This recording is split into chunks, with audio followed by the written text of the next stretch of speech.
crisis.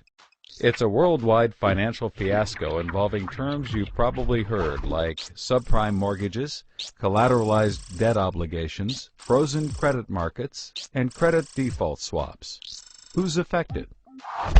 Everyone. How did it happen? Here's how. The credit crisis brings two groups of people together, homeowners and investors. Homeowners represent their mortgages, and investors represent their money. These mortgages represent houses, and this money represents large institutions like pension funds, insurance companies, sovereign funds, mutual funds, etc. These groups are brought together through the financial system, a bunch of banks and brokers commonly known as Wall Street. While it may not seem like it, these banks on Wall Street are closely connected to these houses on Main Street. To understand how, let's start at the beginning. Years ago, the investors are sitting on their pile of money, looking for a good investment to turn into more money. Traditionally, they go to the U.S. Federal Reserve, where they buy Treasury bills, believed to be the safest investment. But in the wake of the dot-com bust in September 11th, Federal Reserve Chairman Alan Greenspan lowers interest rates to only 1% to keep the economy strong. 1% is a very low return on investment, so the investors say, no thanks. On the flip side, this means banks on Wall Street can borrow from the Fed for only 1%. Add to that general surpluses from Japan, China, and the Middle East, and there's an abundance of cheap credit. This makes borrowing money easy for banks and causes them to go crazy with leverage. Leverage is borrowing money to amplify the outcome of a deal. Here's how it works. In a normal deal, someone with $10,000 buys a box for $10,000. He then sells it to someone else for $11,000. For a $1,000 profit, a good deal. But using leverage, someone with $10,000 would go borrow $990,000 more dollars, giving him $1 million in hand. Then he goes and buys 100 boxes with his $1 million and sells them to someone else for $1,100,000. Then he pays back his $990,000 plus $10,000 in interest. And after his initial $10,000, he's left with a $90,000 profit versus the other guy's $1,000. Leverage turns good deals into great deals. This is a major way banks make their money. So Wall Street takes out a ton of credit, makes great deals, and grows tremendously rich, and then pays it back. The investors see this and want a piece of the action, and this gives Wall Street an idea. They can connect the investors to the homeowners through mortgages. Here's how it works. A family wants a house, so they save for a down payment and contact a mortgage broker. The mortgage broker connects the family to a lender who gives them a mortgage. The broker makes a nice commission. The family buys a house and becomes homeowners. This is great for them because housing prices have been rising practically forever. Everything works out nicely.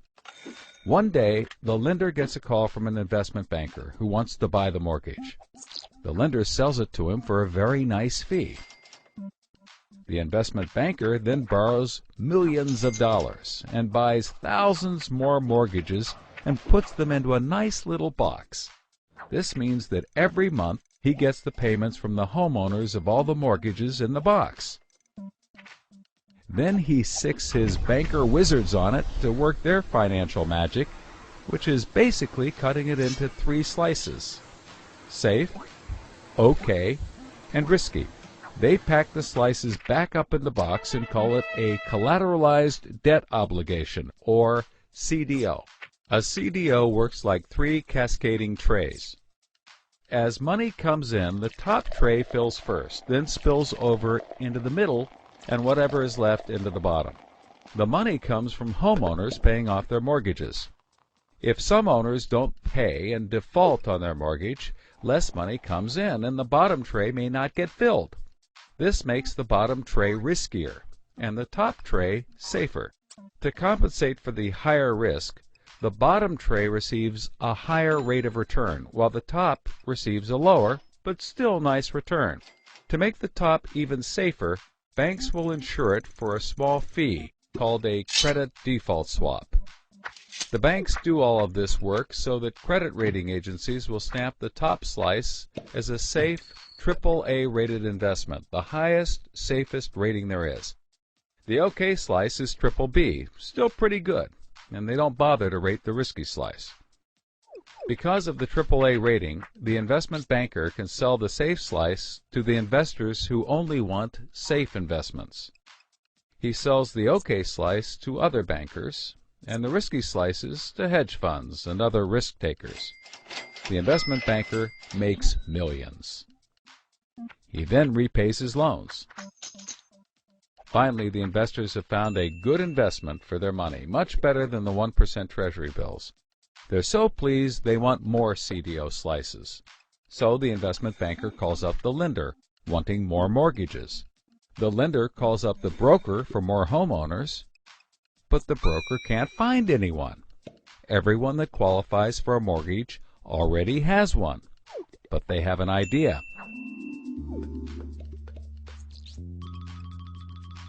When homeowners default on their mortgage, the lender gets the house, and houses are always increasing in value.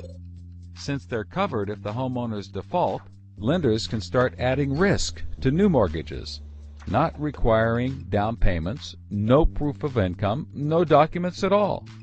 And that's exactly what they did. So instead of lending to responsible homeowners, called prime mortgages, they started to get some that were, well, less responsible. These are subprime mortgages. This is the turning point. So, just like always, the mortgage broker connects the family with a lender and a mortgage, making his commission. The family buys a big house. The lender sells the mortgage to the investment banker, who turns it into a CDO and sells slices to the investors and others. This actually works out nicely for everyone and makes them all rich. No one was worried because as soon as they sold the mortgage to the next guy, it was his problem. If the homeowners were to default, they didn't care. They were selling off their risk to the next guy and making millions, like playing hot potato with a time bomb. Not surprisingly, the homeowners default on their mortgage, which at this moment is owned by the banker. This means he forecloses and one of his monthly payments turns into a house. No big deal. He puts it up for sale. But more and more of his monthly payments turn into houses. Now there are so many houses for sale on the market, creating more supply than there is demand, and housing prices aren't rising anymore. In fact, they plummet. This creates an interesting problem for homeowners still paying their mortgages. As all the houses in their neighborhood go up for sale, the value of their house goes down, and they start to wonder why they're paying back their $300,000 mortgage when the house is now worth only $90,000. They decide that it doesn't make sense to continue paying, even though they can afford to, and they walk away from their house. Default rates sweep the country, and prices plummet. Now the investment banker is basically holding a box full of worthless houses. He calls up his buddy the investor to sell his CDO, but the investor isn't stupid and says, no thanks.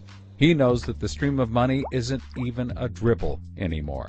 The banker tries to sell to everyone, but nobody wants to buy his bomb.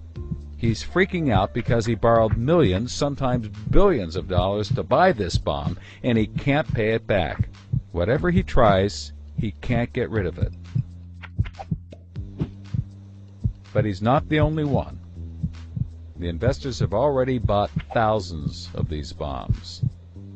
The lender calls up trying to sell his mortgage, but the banker won't buy it, and the broker is out of work. The whole financial system is frozen, and things get dark.